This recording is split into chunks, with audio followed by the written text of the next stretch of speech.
Bonjour à vous, j'espère que vous allez bien. Ici on est au Magnifique avec quoi? Star Wars. Déjà, malheureusement, j'ai pas pu le voir, mais là je l'aurais vu au moment de la vidéo. Le nouvel épisode d'Ahsoka, qui est le 5e épisode et qui a été projeté ici au cinéma aux États-Unis. En Europe, on peut toujours crever, vous savez très bien.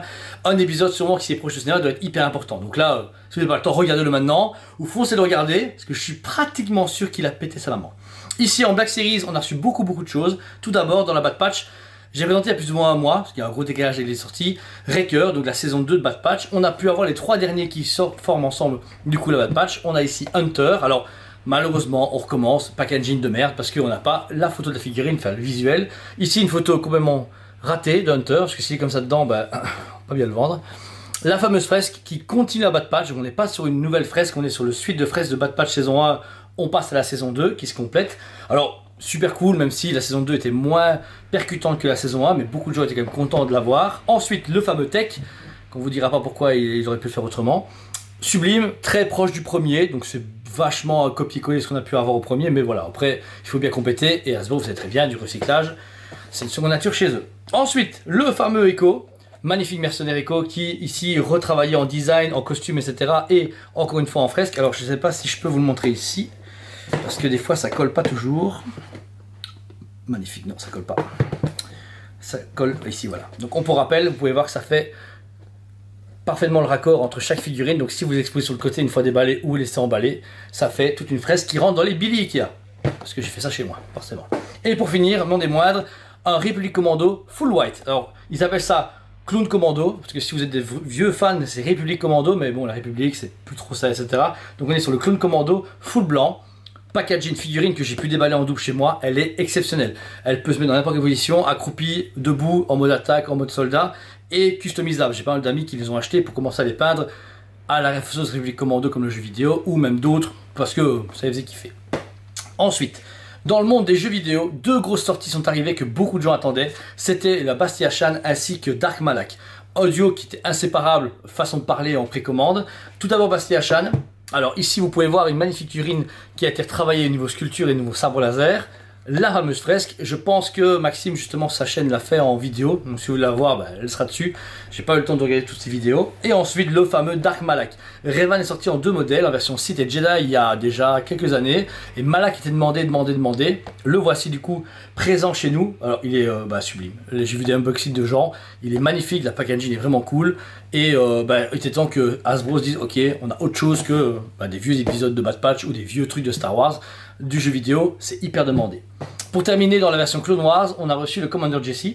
Alors, Hot Toys y tue, je l'ai ici à côté de moi dans le showroom, mais en figurine Black Series, il est plus abordable et aussi beau. On peut enlever et remettre son casque, il a forcément ici la belle fresque et c'est une version beaucoup plus limitée. Pourquoi? J'en sais rien, mais il a été distribué différemment que les autres clones habituels. Pour terminer, alors la série Obi-Wan, il y a plus d'un an et demi, elle est sortie, on a aimé, on a eu des figurines et tout, et bien en fait ils se sont dit à Hasbro, oui c'est vrai les gens en fait ils veulent des figurines de la série, il serait bien de les sortir un jour. Ouais. Donc en fait on a le reste des figurines, et il n'y a même pas encore tout, il y a encore un Darth Vader qui doit arriver, donc voilà. Tout récemment, mais genre en stock depuis hier, le Commander Apo, un fameux clone trooper qu'on peut voir dans les Revanches des Sith qui tue des Jedi, et bien il est dans le flashback de Obi-Wan, un clone saxonienne très classique avec quelques éléments en plus, mais qui peut faire toujours plaisir, et qui complète la fresque du coup de Obi-Wan.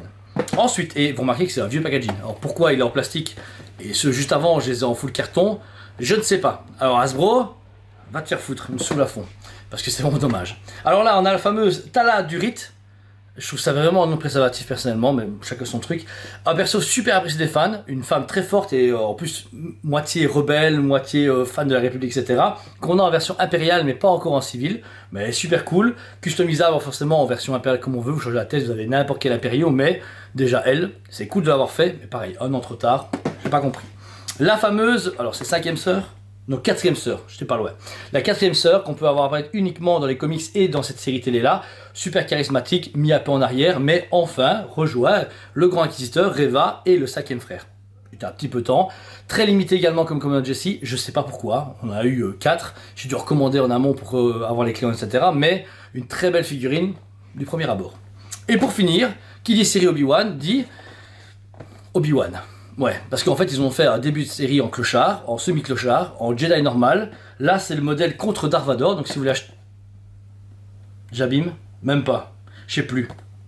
c'est en mode encore un autre. Et il y a un dernier qui va sortir dans quelques mois où il est en full Jedi gris qui va avec Qui-Gon Jinn à l'horizon et tout. Donc ils ont bien rentabilisé le moule d'Ewan McGregor, franchement. Pour l'avoir vu en vrai, il est super beau.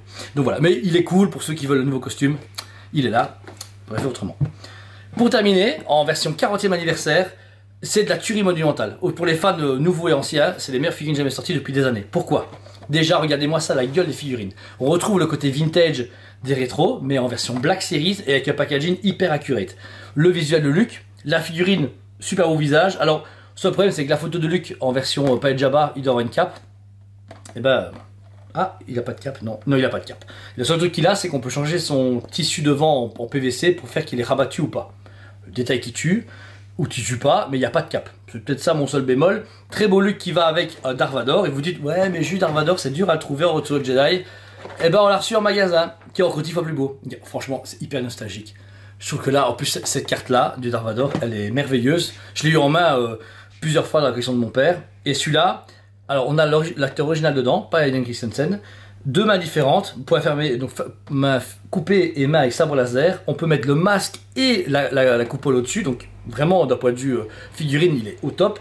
Mais en plus la carte est magnifique. Estampillé 40 ans pour l'anniversaire du coup de Retour Jedi, et c'est une figurine de fou. On avait reçu du coup le Rebelle Commando auparavant, et ça c'est les 4 qui suivent. Parce que oui, il n'y en a pas que 2, il y a 2 autres. Tout d'abord une des plus belles cartes de RD2, ils l'ont fait également, je vous dis, cette série là elle est énorme. La couleur est magnifique, le fameux scène où RD2 scanne Hot, donc en fait la carte à l'époque n'était pas accurate au Retour Jedi, c'était que pour l'Empire contre-attaque, mais bon c'est pas grave. Le plus important c'est la figurine présente, qui est superbe. On l'a plus depuis Archive, on va l'avoir en version mandalorienne en boîte dégueu fermée qu'on voit rien, donc du coup c'est pas terrible.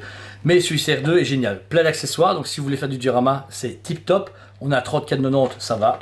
Et la toute dernière, puis c'est presque fini, le Royal Guard, le perso le plus stylé du monde. Moi en carte je trouve, là c'est mieux qu'une statue Sideshow à 600 €.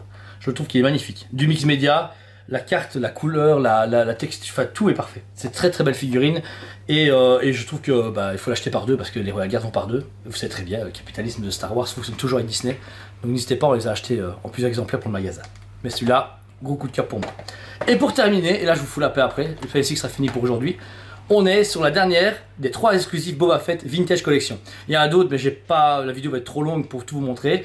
Il y a eu 3 Boba Fett et ils sont ici, juste derrière. Donc on a eu le Boba Fett Vintage Comics Art, on a eu le Boba Fett Animated chelou, et là on a le Boba Fett Comics Art Edition. Alors, comment rentabiliser un moule encore une fois de Boba Fett et faire payer 35 € les gens? Hasbro, champion du monde. La carte est magnifique, on est sur le vieux design des comics, avant Panini, avant, etc. Le Boba Fett, le sculpte est la même chose, sauf que le painting est beaucoup plus avancé. Je pense qu'on paye à 35 €, c'est pas le moule, hein. C'est la peinture. Parce que, faut pas se mentir, c'est pas une belle painting à 2 balles. Il y a un travail de couches et textures différentes pour une figurine, et qui vaut son coût, et qui est beaucoup plus limité que les autres. Donc voilà, comme ça vous savez, je pense même qu'il m'en reste plus actuellement, mais au cas où vous téléphonez, vous savez très bien. Donc voilà, il fait chaud cagnard ici, vous doutez bien, vous pouvez voir qu'ici c'est comme sur Mustafar, je suis en train de crever ou perdre mes bras, je sais pas, c'est pas comme Anakin. Passez une très bonne journée, comme à chaque fois, regardez la série Ahsoka, elle est cool. Le site est dispo avec tous les stocks ici en magasin et sur le site également, donc venez me voir ou vous passez par la tête, on est là. Si vous voulez me contacter, Facebook, Messenger, téléphone, moi je suis dispo, je suis chaud boulette, comme à chaque fois. Je vous aime beaucoup, que la force avec vous, et je vous dis à très bientôt. On vous aime beaucoup et on vous dit à très bientôt.